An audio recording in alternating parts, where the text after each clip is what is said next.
Hello friends, నేను మీ Jayadev. Welcome to my channel.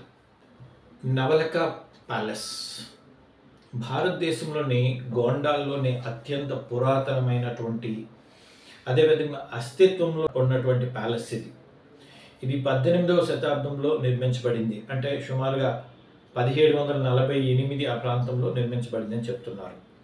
హాలోజీ సామగ్రి పాలనలో శిల్పకళలతో కూడినటువంటి ముఖ భాగముతో ఉన్నటువంటి దర్బారు కోట సముదాయంలో ఉన్న ఒక భాగం అంట ఇది.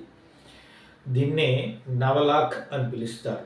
నవలాక్ అని పిలవడంలో దీని అర్థం ఏమిటంటే, ఆ రోజుల్లోనే దీన్ని నిర్మించడానికి 9 లక్షల రూపాయలు ఖర్చు అయింది అని, అందువల్లనే దీనికి ఆ పేరు పెట్టారట.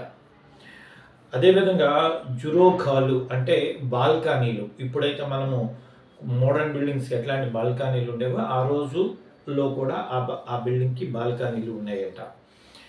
అదేవిధంగా అక్కడ వుడెన్ వర్క్ కూడా చాలా స్మూత్ వర్క్ చేశారంట.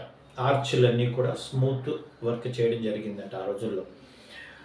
అదేవిధంగా మెట్లు కూడా వంపులు తిరిగేటటువంటి మెట్లు నిర్మించబడ్డాయంట.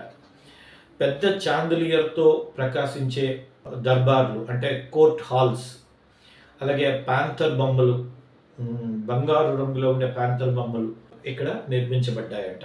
సో అది ఈ నవలాక్ ప్యాలెస్ ప్రాముఖ్యత.